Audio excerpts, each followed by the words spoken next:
تو یہاں کے مدینہ میں رہنے والے مسلمانوں کو چاہیے کہ وہ ان کی مدد کریں. وَإِنِ اسْتَنْصَرُوكُمْ، اگر وہ مدد کے لیے پکاریں، مدد طلب کریں، پھر دین کے معاملے میں، فَعَلَيْكُمُ النَّصْرُ، یہ مت سمجھو وہ تو ہجرت کر کے نہیں آئے، ان کی ہم کیوں مدد کریں، ایسا نہیں ہوگا. بلکہ مدد کے لیے جب وہ آواز لگائی جائے تو ضرور ان کی تم کو مدد کرنا پڑے گا. ہاں ایک صورت یہ ہے کہ اگر پہلے سے اگریمنٹ ہو جائے، اور یہی ہوا صلح حدیبیہ میں.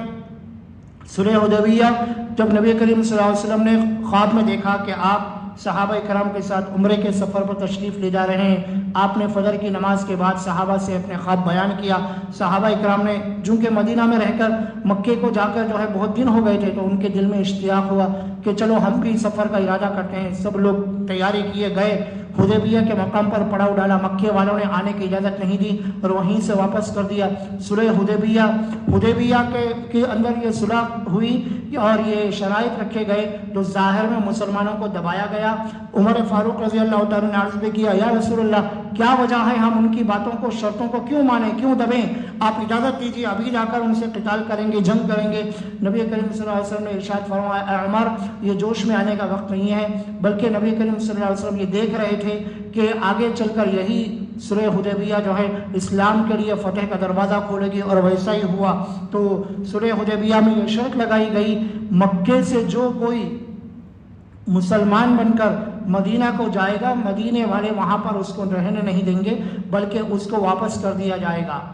اسی طرح اگر ہمارا آدمی کوئی آپ کے پاس جائے تو آپ ان کو قیدی نہیں بنا سکتے، آپ ان کو واپس بھیج دیں گے. تو یہ چیزیں معاہدے میں تھیں، ظاہر میں مسلمانوں کو دبایا گیا. اسی طرح حضرت ابو جندل رضی اللہ تعالیٰ عنہ مسلمان ہوئے اور کفار سے بچتے بچاتے مدینہ پہنچ گئے. مدینہ پہنچنے کے بعد سرکار دو عالم صلی اللہ علیہ وسلم کی خدمت میں حاضر ہوئے اور عرض کیا، یا رسول اللہ مکے والوں نے بہت ظلم کیا، میں ان سے بچتے بچاتے آ گیا. اب یہاں پر امتحان لیا گیا، آزمائش ہوئی کہ مسلمان کفار سے بچ کر مکے سے نکلے، مدینہ میں آ گئے. اب ہونا یہ چاہیے تھا کہ نبی کریم صلی اللہ علیہ وسلم ان کو ٹھکانہ دیتے، لیکن آپ کو وعدہ یاد آیا. وعدے میں یہ لکھا گیا تھا، اگر ہمارا کوئی آدمی آپ کے پاس آئے، آپ اس کو ٹھکانہ نہیں دے سکتے، اس کو واپس کرنا پڑے گا. بدرجہ مجبوری نبی کریم صلی اللہ علیہ وسلم نے ان کو واپس کر دیا اور یہ فرمایا کہ صبر کرو، اللہ تعالیٰ آزمائش لے رہے ہیں، ان قریب تمہیں اللہ کی مدد آئے گی. ان کو کفار کے حوالے کر دیا گیا. سارے مسلمان اس سے بہت غمزدہ تھے، رنجیدہ تھے کہ ہمارے ساتھ ہمارا بھائی آیا، اسلام لے کر آیا، لیکن چونکہ معاہدہ ہے، ایگریمنٹ ہے، تو آپ نے فرمایا جب ایک مرتبہ وعدہ کر لیا جاتا ہے، وعدے کے خلاف میں نہیں کر سکتا، چاہے اس میں سامنے والا مسلمان بن کر آئے. تو آپ نے ان کو واپس کیا. لیکن یہی وہ چیزیں ہیں جو بعد میں چل کر بہت سے لوگوں کو مسلمان ہونے پر مجبور کرنے لگی کہ یہ کیسا مذہب ہے جو اگرچہ آپ چاہتے تو ان کو پناہ دے سکتے تھے اور آنے والے لوگوں کا مقابلہ کر سکتے تھے، لیکن آپ نے فرمایا ایسا نہیں ہو سکتا. جب ایک مرتبہ اگریمنٹ ہو گیا اور اگریمنٹ پر دستخط ہو گئی، مہر لگا دی گئی اور آپس میں معاہدہ ہو گیا، وعدہ لے لیا گیا، تو وعدے کو پورا کرنا یہ لازم ہے، ضروری ہے. لہذا اس وعدے کو آپ نے پورا کیا. اس واقعے کو اللہ نے یہاں پر بیان فرمایا، الا علی قوم بینکم وبینہم میثاق، الا یہ کہ تمہارا کسی قوم سے معاہدہ ہو جائے، اگریمنٹ ہو جائے، تو اس وقت میں ایک دوسرے کی مدد کرنا لازم نہیں ہے، بلکہ وہاں پر جو معاہدہ ہوا ہے، جو اگریمنٹ ہوا ہے، اسی اگریمنٹ پر حکم کو لاگو کیا جائے گا. واللہ بما تعملون بصیر، جو کچھ تم کرتے ہو اللہ تعالیٰ اس سے باخبر ہے. والذین کفروا بعضهم اولیاء بعض، آیت نمبر 73. جو کافر ہیں وہ آپس میں ایک دوسرے کے ولی ہیں، وہ آپس میں ایک دوسرے کی مدد کرتے ہیں. الا تفعلوه، یعنی یہاں پر یہ بتایا گیا جیسے مسلمان ایک دوسرے مسلمان کے بھائی ہیں، ایسے ہی کافر ایک دوسرے کی مدد کرتے ہیں، ایک دوسرے کے وہ لوگ غمخوار ہیں، ایک دوسرے کے ہمدرد ہیں. تو کافر کے بھائی ہیں. اور آگے فرمایا الا تفعلوه، اگر تم ان احکام پر عمل نہیں کرو گے، تکن فتنۃ فی الارض، تو زمین میں فتنہ برپا ہو جائے گا، وفساد کبیر، اور بہت بڑا فساد برپا ہو جائے گا. اصل میں یہ احکام اس لیے اللہ نے نازل فرمائے کہ شروع میں ہوا یہ تھا کہ باپ مسلمان ہے، بیٹا کافر ہے، بیٹا مسلمان ہوا، باپ کافر ہے، ایک بھائی مسلمانوں کی طرف ہے، ایک بھائی کافروں کی طرف ہے. تو آپس میں جب وراثت اور میراث کی تقسیم کا معاملہ آ جائے گا، اس وقت میں کیا کیا حکم ہوگا کہ اسلام میں حکم یہ ہے کہ کافر کے مال کا مسلمان وارث نہیں بن سکتا، اسی طرح مسلمان کے مال کا کافر وارث نہیں بن سکتا۔ اسلام ایک ایسی چیز ہے کہ وراثت ملنے کے لیے دونوں کا مسلمان ہونا ضروری ہے، تو اس لیے احکام کو اللہ نے بیان فرمایا، کھول کھول کر بیان فرمایا۔ اگر تم ایسا نہ کرو گے، یعنی اگر تم یہ احکام کو لاگو نہیں کرو گے، کافر کا مال مسلمان وراثت میں لے رہا ہے، مسلمان کا مال میراث میں کافر بھی لے رہا ہے، تو ظاہر بات ہے کہ اس سے لوگوں کے درمیان فتنہ ہوگا، فساد ہوگا۔ تو اللہ نے فرمایا جو احکام تمہیں بتائے گئے ہیں ان پر مکمل عمل پیرا ہو جاؤ اور وراثت کے احکام پر مکمل عمل کرو۔ والذین آمنوا، اگلی آیت ہے جو ایمان بھی لائے، وہاجروا، ہجرت بھی کیے، وجاہدوا فی سبیل اللہ، اللہ کے راستے میں انہوں نے جہاد بھی کیا، والذین آووا ونصروا، جنہوں نے پناہ دی اور مدد بھی کیے، اولئک ھم المؤمنون حقا، یہی وہ لوگ ہیں جو حقیقت میں ایمان والے ہیں، لہم مغفرۃ ورزق کریم، ان کے لیے آخرت میں مغفرت بھی ہے اور عزت والی روزی بھی اللہ تعالیٰ ان کو عطا فرمائیں گے۔ اگلی آیت جو سب سے آخری آیت ہے اس سورہ کی، والذین آمنوا، جو ایمان لائے، من بعد، اس کے بعد کا مطلب ہے فتح مکہ، یہ صلح حدیبیہ کے بعد صلح حدیبیہ ہوئی، اس کے بعد یہ لوگ ایمان لائے، وہاجروا، ہجرت کیے، وجاہدوا معکم، اور تمہارے ساتھ جہاد بھی کیے، فاولئک منکم، تو یہ تمہارے آپس میں یہ لوگ جو ہے بھائی ہیں اور تمہیں میں سے۔ والذین آمنوا من بعد وہاجروا وجاہدوا معکم کا مطلب ہے کہ فتح مکہ کے بعد بہت سے لوگ وہ ہیں جو مکہ فتح ہونے کے بعد ایمان لائے، اور فتح مکہ کے دن نبی کریم صلی اللہ علیہ وسلم نے اعلان فرمایا کہ جو کلمہ پڑھے وہ امان میں ہے، جو کسی مسلمان کے گھر میں چلا جائے وہ امان میں ہے، فلاں کے گھر میں چلا جائے وہ امان میں ہے۔ تو اس طرح بہت سے لوگ وہاں پر ایمان لائے، تو اللہ تعالیٰ نے فرمایا ایسا مت سمجھو جو بعد میں ہجرت کیے، بعد میں ایمان لائے ان کا درجہ کم ہے، ایسا نہیں، بلکہ وہ بھی تمہیں میں سے تمہارا ہی بھائی ہیں۔ اور آخری میں یہ فرمایا وَأُولُو الْأَرْحَامِ بَعْضُهُمْ أَوْلَىٰ بِبَعْضٍ فِي كِتَابِ اللَّهِ، قریبی رشتہ دار جو ہیں وہ ایک دوسرے کے زیادہ قریب ہیں، فی کتاب اللہ، اللہ کی کتاب میں یہ لکھا ہوا ہے، ان اللہ بکل شیء علیم، بے شک اللہ تعالیٰ ہر چیز سے واقف ہے، ہر چیز کا جاننے والا ہے۔ یہ جو آخری ٹکڑا ہے اس میں اللہ تعالیٰ نے وہ پہلی آیت کو منسوخ کر دیا، یعنی اب مہاجر اور انصار کے درمیان مواخات تو ہے لیکن وراثت نہیں چلے گی، بلکہ چونکہ مکہ فتح ہو گیا، جب مکہ فتح ہو گیا تو پھر یہاں بھی اسلامی حکومت ہے، مدینہ کے اندر بھی اسلامی حکومت ہے، لہذا اب اس کے بعد کوئی مکہ چھوڑ کر مدینہ چلا جائے، ہجرت کرے، یا پھر ادھر کے لوگ ادھر آئیں، تو پھر آپس میں وراثت کا جو حکم ہے وہ ختم کر دیا گیا، بلکہ میراث کا جو حکم پہلا والا ہے، یعنی اگر واقعیت اور حقیقی باپ کا بیٹا ہے اور بیٹے کا مال باپ کو، باپ کا مال بیٹے کو ملے گا، بھائی کا مال بھائی کو ملے گا، بہن کو ملے گا، جو میراث کا جو حکم ہے وہ پہلا والا حکم باقی آ گیا، اور اس سے پہلے کا جو حکم تھا وہ منسوخ ہو گیا، وہ ختم ہو گیا۔ تو اس طرح یہ جو ہے سورہ توبہ اس آیت پر ختم ہو جاتے ہیں، سورہ انفال ختم ہوتا ہے، اور یہاں سے اگلا جو سورہ ہے سورۃ التوبہ مدنیہ، وہ انشاءاللہ اگلی مجلس سے شروع کیا جائے گا۔ تو اس پورے رکوع کے اندر اللہ تبارک و تعالیٰ نے جو احکام بیان فرمائے وہ بھی بہت اہم ہے۔ تو یہ پوری سورہ انفال جو ہے 75 آیتوں کی سورہ تھی، اور اس کے اندر جو ہے تقریباً 10 رکوع نازل کیے گئے، 6 رکوع جو ہے سورہ 10ویں پارے کے ہمارے مکمل ہوئے۔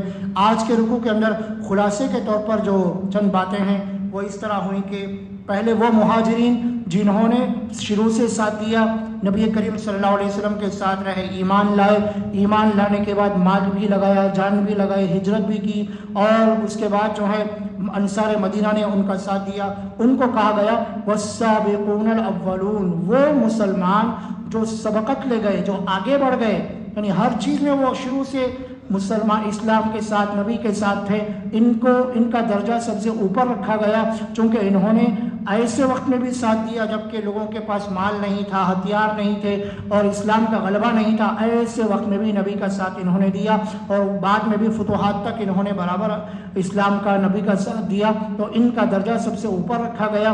تو وہ ایک کیٹیگری ہوئی۔ اس کے بعد میں ہیں وہ مدینہ والے جنہوں نے مہاجرین کا ساتھ دیا، ان کی بھی تعریف کی گئی، ان کو انصار مدینہ کا خطاب اللہ تعالیٰ نے عطا فرمایا۔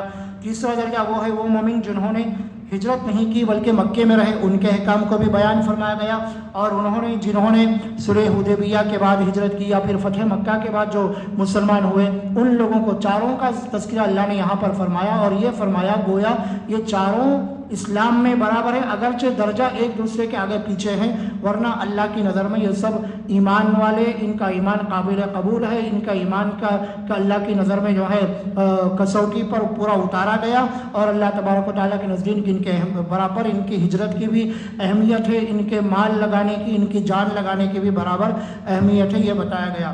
اس میں جو اہم بات وہ ہے کہ ظاہر میں مسلمان نظر آ رہے ہیں، اندر سے مسلمان ہے یا نہیں، یہ حکم اللہ کو پتہ ہے۔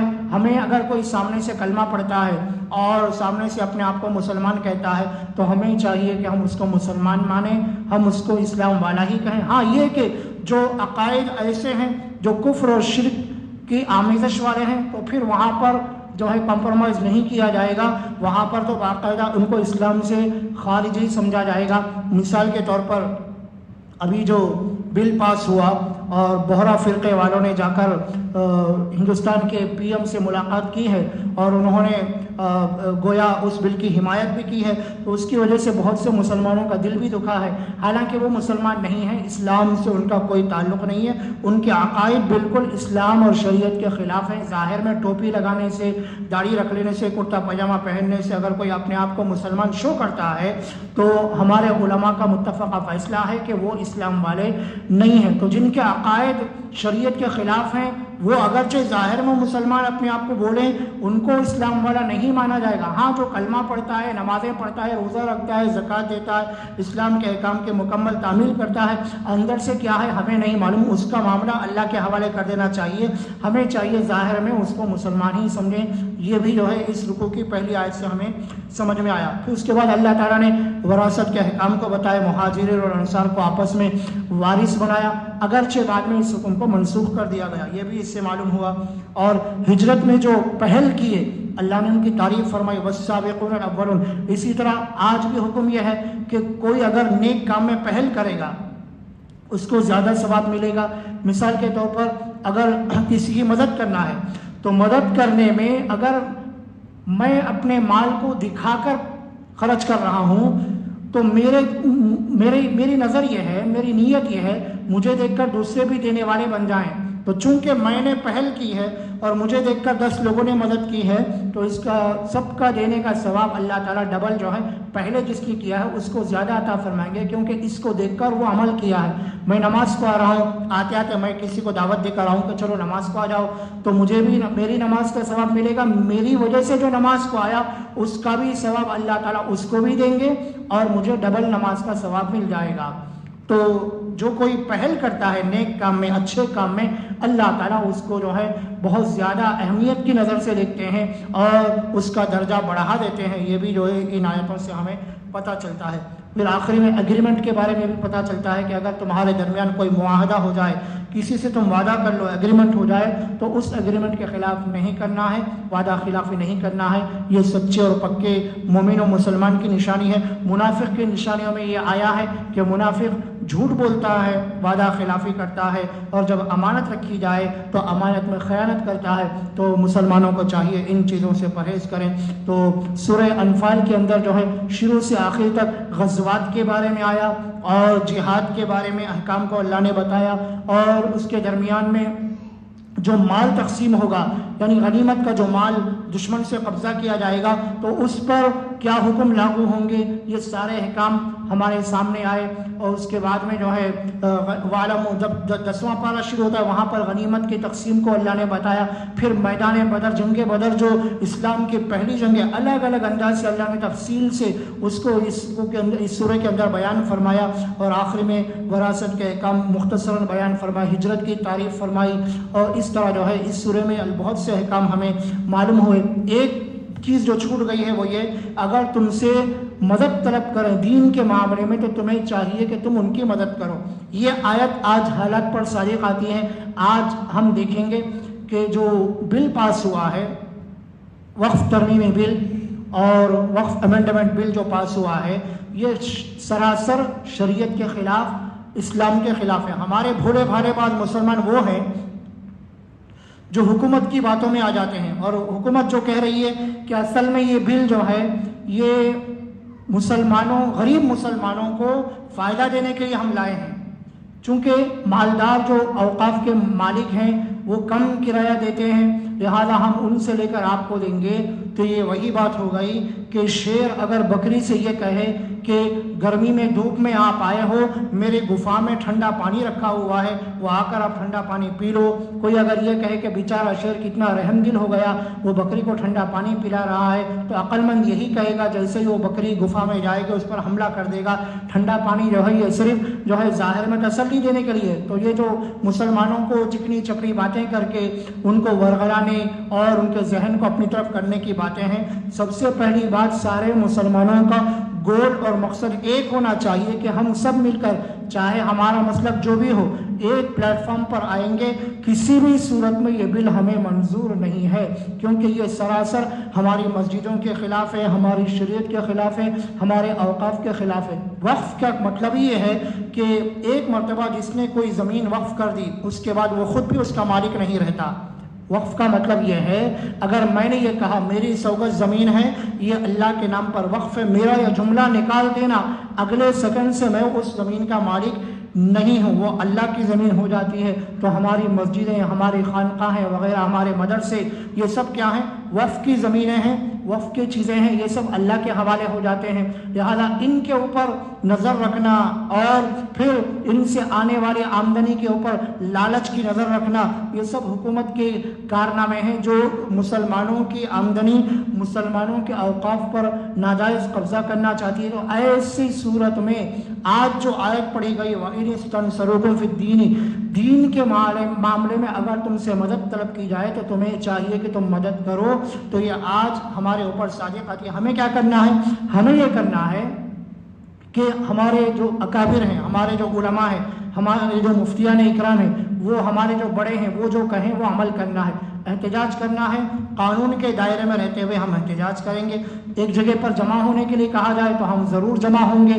یہ ہمارا وقت نکالنا، ہمارا پروٹیسٹ کرنا، ہمارا حصہ لینا، یہ سوشل میڈیا کے ذریعے ہو یا اپنے بیانوں کے ذریعے ہو، یہ سب دین کی مدد کرنے میں شامل حال کیا جائے گا۔ اسی طرح فلسطین کا مسئلہ ہے، فلسطین کے مسئلے میں ہم کیا کر سکتے ہیں؟ فلسطین جا کر ہم تو مدد نہیں کر سکتے چونکہ بارڈر ہے اور آپ کو جانے نہیں دیا جائے گا، وہاں کے معصوم بچے بھوک سے بلک رہے ہیں، ہم جا کر ان کو کھانا نہیں پہنچا سکتے، وہ پیاسے ہیں اور صاف و شفاف پانی ان کو پینے کے لیے نہیں ہے، ہم یہاں سے ان کو پانی سپلائی نہیں کر سکتے۔ تو مدد کرنے کی کیا صورت ہے؟ مدد کرنے کی صورت یہ ہے ان کا بائیکاٹ کیا جائے جو ان کے خلاف ہتھیار اٹھا رہے ہیں۔ اسرائیلی پروڈکٹس کا مثال کے طور پر جو ان کے پروڈکٹس ہیں، پیپسی ہے، اسپرائٹ ہے، جو ان کے جو چیزیں ہیں، فانٹا ہے، ان تمام چیزوں پر روک لگائی جائے اور کوئی بھی مسلمان ان کے کاروبار میں حصہ نہ لے، اپنی دکانوں میں اور اپنی تجارت کے مراکز میں ان لوگوں کا بالکل بائیکاٹ کیا جائے۔ اس سے فائدہ کیا ہوگا؟ فائدہ ہوگا نہیں ہوگا اللہ کو معلوم ہے، لیکن کم سے کم ہمارا نام ان لوگوں کی لسٹ میں آئے گا جو دشمن کے خلاف کچھ نہ کچھ جتنا ہم سے ہو سکا وہ ہم کرنے والے بنے ہیں۔ کیونکہ لوگ یہ کہتے ہیں کہ اس سے فائدہ، اور ایک سوال یہ آتا ہے پھر سوشل میڈیا بھی ان کا ہے، یوٹیوب بھی ان کا ہے، واٹس ایپ بھی ان کا ہے، فیس بک بھی ان کا ہے، وہ کیوں بند نہیں کرتے؟ تو وہ جو ہے وہ پروڈکٹ نہیں ہے، وہ ہتھیار ہے، ہتھیار کو بند نہیں کر سکتے۔ مثال کے طور پر اگر کوئی گن ہے اور ہندوستان کے لوگ بولیں کہ چونکہ یہ گن انگلینڈ سے آئی ہے اور انگلینڈ ہمارا دشمن ہے، ہم اس گن کو استعمال نہیں کریں گے، تو یہ تو بے وقوفی کی بات ہے۔ تو آج جو سوشل میڈیا ہے، یوٹیوب وغیرہ ہے، یہ ایک ہتھیار کے طور پر ہے۔ کیوں؟ اس لیے ہے کہ ہم اسی پلیٹ فارم پر ان کے خلاف مواد بھی ڈال سکتے ہیں، ہمارا بیان اپلوڈ کر سکتے ہیں، ہمارا پروٹیسٹ اس کے اوپر ڈال سکتے ہیں۔ تو اس چیز کو اس چیز سے نہ ملایا جائے۔ یہ جو ہتھیار کی باتیں ہیں یہ الگ ہیں، اور جو استعمال کی چیزیں ہیں، کولڈ ڈرنکس ہیں، کھانے کی چیزیں ہیں، یہ الگ ہیں، صابن ہے، شیمپو ہے، جو ہمارے روزمرہ استعمال کی چیزیں ہیں۔ تو ان لوگوں کے پروڈکٹس کو اگر ہم بائیکاٹ کریں گے تو انشاءاللہ ان کی کمر ٹوٹے گی اور پھر ان کو احساس ہوگا، اور پھر اس کے ذریعے جو ہے دین کی مدد کرنے والوں میں ہم شامل ہوں گے۔ تو آج کی آیت کا جو ٹکڑا ہے وہ آج کے حالات پر بھی صادق ہوتا ہے۔ تو ہم مسلمانوں کو چاہیے ہمارے غزہ اور فلسطینی بھائی بہنوں کی مدد کے لیے اسرائیل کے پروڈکٹس کا سوشل بائیکاٹ کریں، اور ایسے مراکز جہاں پر ان کے پروڈکٹس کو بیچا جاتا ہے ان سے ادب و احترام سے بولیں کہ بھائی صاحب بند کر دیجئے، تاکہ اللہ کی ذات پر بھروسہ رکھیے، اللہ جیسے پہلے آپ کو کھلا رہا تھا آئندہ بھی اللہ آپ کو کھلائے گا۔ ان کے پروڈکٹس کو بند کرنے سے آپ کا کاروبار، آپ کی تجارت بند نہیں ہوگی۔ اس کا متبادل بھی مارکیٹ میں آ گیا، اس کے متبادل کی تجارت کیجئے، اس کی جگہ دوسرے پروڈکٹس کو لائیے، اس کو عام کیجئے، اور جب یہ فیصلہ ہو جائے گا، فلسطین کے اوپر سے ظلم ہٹا لیا جائے گا، پھر ان کے پروڈکٹس کو ہم اپنی جگہ میں جو ہے جگہ دے سکتے ہیں۔ تو اس طرح جو ہے یہ چیزیں بھی جو ہے اس صورت کے ضمن میں ہمیں اشارتاً سمجھ میں آئی۔ اللہ سے دعا ہے سورہ انفال کے اندر اللہ نے جو احکام بیان فرمائے، اللہ تعالیٰ ان تمام پر ہم تمام کو عمل پیرا ہونے کی توفیق عطا فرمائے، آمین۔ صدق اللہ العظیم۔ الحمد لله رب العالمين، اللهم صل على سيدنا محمد وعلى آل سيدنا محمد وبارك وسلم۔ ربنا ظلمنا أنفسنا وإن لم تغفر لنا وترحمنا لنكونن من الخاسرين۔ ربنا آتنا في الدنيا حسنة وفي الآخرة حسنة وقنا عذاب النار۔ سمعنا وأطعنا غفرانك ربنا وإليك المصير۔ اللهم انفعنا بالقرآن العظيم وارفعنا بالآيات والذكر الحكيم۔ اللهم احفظنا من كل بلاء الدنيا وعذاب الآخرة۔ صل يا رب على النبي سيدنا محمد وآله وأصحابه أجمعين، والحمد لله رب العالمين۔ سبحان الله بحمده، سبحانك اللهم وبحمدك، نشهد أن لا إله إلا أنت، نستغفرك ونتوب إليك۔